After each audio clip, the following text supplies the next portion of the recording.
Bom dia, meus amados irmãos, graça e paz, sejam bem-vindos ao nosso estudo da Escola Dominical neste domingo, dia 15 de março de 2026. O tema da nossa lição de hoje é Suportes do Matrimônio, Amor e Vida Espiritual, escrita pelo pastor Marcos Elias da Silva. Nossa igreja é a Igreja Batista Filadélfia, Jardim das Américas, Curitiba, cujo pastor é o pastor Luiz Pedroso. Os objetivos da nossa lição. Em primeiro lugar, conhecer o que a Bíblia ensina sobre o amor conjugal, baseado no amor de Cristo à igreja. Perceber que, na mesma epístola aos Efésios, o convite para nos enchermos do Espírito se contrapõe à triste realidade da pessoa dominada pelo vinho, que tanto prejudica a vida individual e conjugal. E praticar. A vida no Espírito é uma decisão que depende de nossa total entrega a Deus, na oração, comunhão, adoração e estudo das Escrituras. Nosso texto áureo está em Efésios 5,18 e vai dizer: Não se embriaguem com vinho, que leva à libertinagem, mas deixem-se encher pelo Espírito. E nos textos base nós vamos ler um texto importante que está em Efésios 5:14-21, que diz assim: Por isso é que foi dito: Desperta, ó tu que dormes, levanta-te dentre os mortos, e Cristo resplandecerá sobre ti. Tenham cuidado com a maneira como vocês vivem, que não seja como insensato, mas como sábios, aproveitando ao máximo cada oportunidade, porque os dias são maus. Portanto, não sejam insensatos, mas procurem compreender qual é a vontade do Senhor. Não se embriaguem com vinho, que leva à libertinagem, mas deixem-se encher pelo Espírito, falando entre si com salmos, hinos e cânticos espirituais, cantando e louvando de coração ao Senhor, dando graças constantemente a Deus Pai por todas as coisas, em nome de nosso Senhor Jesus Cristo. Sujeitem-se uns aos outros no temor a Cristo. Introdução. O tema abordado nessa lição reveste-se de uma importância tremenda. A relação existente, segundo a palavra do Senhor, entre o amor de Cristo à sua igreja e a vida conjugal. E pertinente ao tema exposto, acrescenta-se um fator importantíssimo, que é a plenitude do Espírito Santo. A verdade é que uma coisa está relacionada à outra. Não é possível ter uma vida cheia do Espírito Santo sem amar nossos cônjuges, assim como Cristo ama a sua igreja. Buscaremos nesta lição estudar esta relação com a finalidade de crescermos espiritualmente com qualidade na vida conjugal e espiritual. Precisamos conhecer melhor o amor de Cristo para obtermos maturidade e assim investirmos mais tempo com nossas famílias, priorizando a vida no lar. Tudo isso com o propósito de frutificarmos, alcançando vidas com o amor de Jesus. Consideremos os seguintes tópicos. Primeiro, amar como Cristo amou. Efésios 4,14. Maridos, amem suas mulheres, assim como Cristo amou a igreja e entregou-se a si mesmo por ela. Aqui há uma palavra aos maridos. Como parceiro do lar, compete aos maridos nutrir a esposa com amor ágape, o amor de Deus. A vontade de Deus é que vivenciemos esse amor com nossas respectivas esposas. É uma ordem, não uma sugestão. Alguns pensam que o amor é apenas um sentimento, porém é muito mais do que um sentimento. É compromisso que envolve fidelidade e integridade. A relação existente é assim como Cristo amou a igreja e entregou-se a si mesmo por ela. O padrão desse amor é alto, difícil e, portanto, desafiador. Conheci um pastor, hoje já está com o Senhor. Ouvindo sua história, fiquei profundamente sensibilizado. Ele cuidou de sua esposa por mais de 20 anos, após ela sofrer um sério problema de saúde. Lembro de sua paciência ao longo desse grande período de sofrimento do casal. Ele não deixou de atender todos os seus compromissos como pastor local. Nunca ouvi ele reclamando da situação. Foi assim até o Senhor recolhê-la. O amor conjugal deve ser celebrado e vivenciado. Mas quando chega a doença grave ou algum outro problema que afete o casal, este amor deve ser suporte forte para manter o relacionamento saudável espiritualmente. Também conheci maridos que, não conseguindo viver este amor, abandonaram suas esposas quando elas estavam mais vulneráveis por diversas situações. Sabemos que o contrário também acontece. Realidades tristes, porém, casos que se repetem. Por isso, o alto padrão exigido pelo Senhor aos maridos: amar como Cristo amou. No contexto da sociedade em que o mais importante é o eu, a palavra do Senhor chega a nossa atenção para o verdadeiro exercício do amor ágape. Esse amor que tudo sofre, tudo crê, tudo espera, tudo suporta. Para isso precisamos de uma vida cheia do Espírito Santo.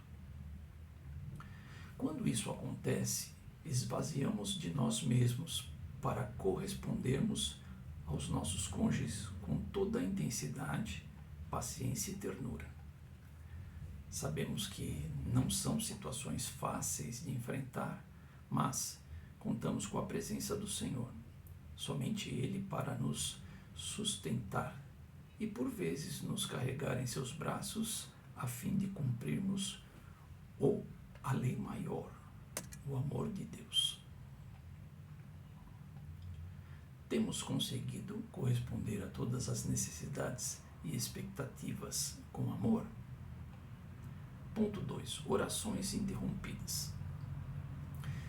Do mesmo modo, vocês, maridos, sejam sábios no convívio com suas mulheres e tratem-nas com honra, como parte mais frágil e coerdeiras do dom da graça da vida, de forma que não sejam interrompidas as suas orações. 1 de Pedro 3:7.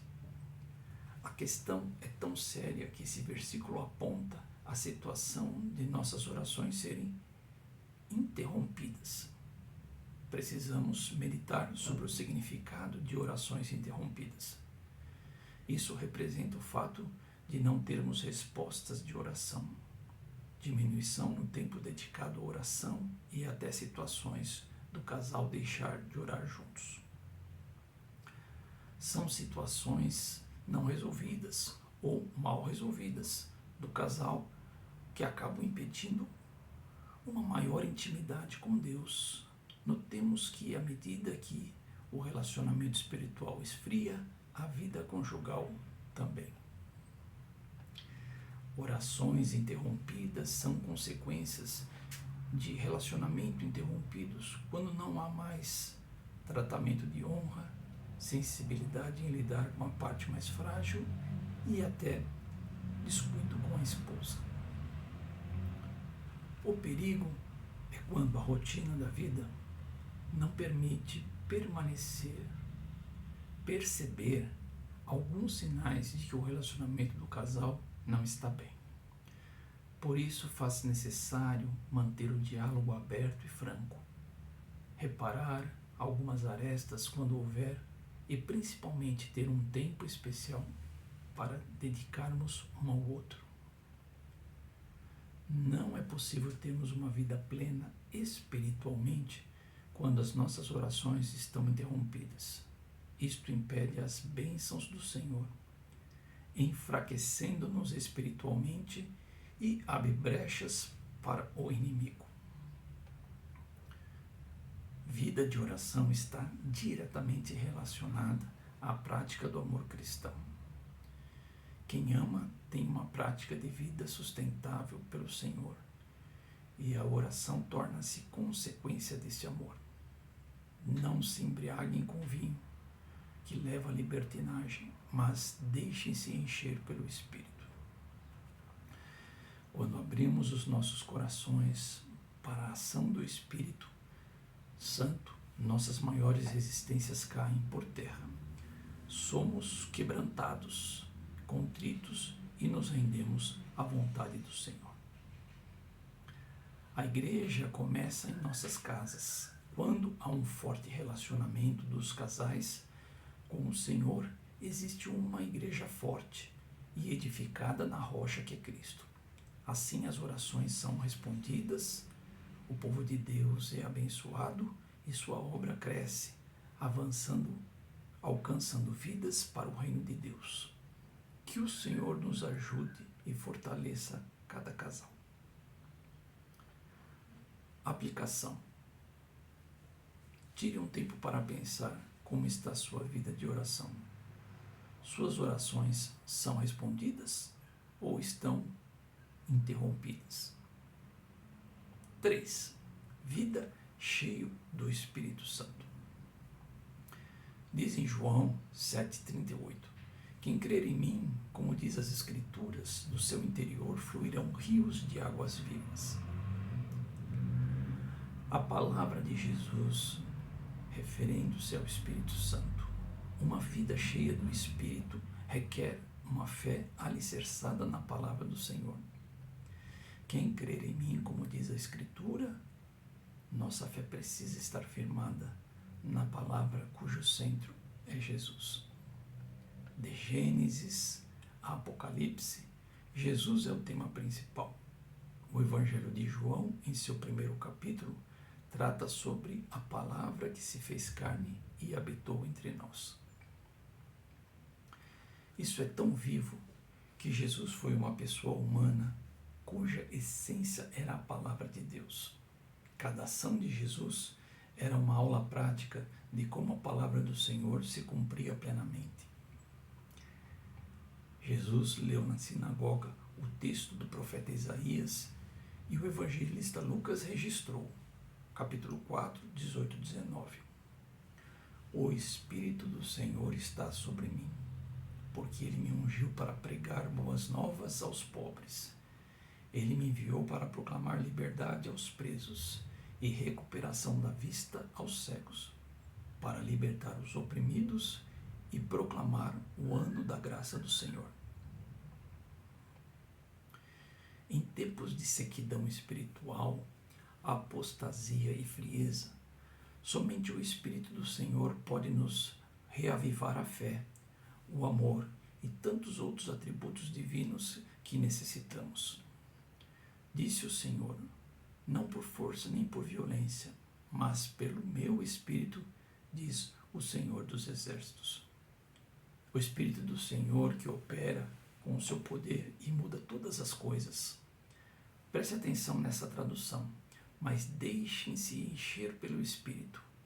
Eis nossa participação na ação divina: deixar, permitir, desejar, buscar. Em lugar do hábito de se encher da bebida alcoólica, que tem causado muita desgraça, tanto pessoal quanto coletivamente, oremos e busquemos uma vida cheia do Espírito. Na vida conjugal, no lar cristão, vidas cheias do Espírito de Deus são poupadas dos desastres causados pela bebida alcoólica. Esta deveria ser definitivamente descartada num lar cristão. E lembremos-nos, esse enchimento não provém de nós, mas é o que o próprio Senhor faz em nós, através de nós e apesar de nós. A glória é dele. Conclusão. A vontade do Senhor é que a prática desse amor seja uma constante em nossas vidas. Amor pela família, igreja e por aqueles que não conhecem o Salvador. O amor ágape que nos move através do Espírito a proclamar o Evangelho a todas as pessoas. Vida cheia do Espírito é vida cheia do amor de Deus, que se contrapõe à frieza, bem como à vida descontrolada e mundana. Devido ao aumento da maldade, o amor de muitos esfriaria. Mateus 24:13. Que o Senhor guarde as nossas vidas para que não estejamos nesse grupo cujo amor esfriará. Somente o fervor do Espírito poderá aquecer nossa vida em sua presença. Busquemos ao Senhor. Amém. Deus te abençoe, meu irmão, minha irmã. Estude a lição, compartilhe e até a próxima oportunidade, se o Senhor permitir. Amém.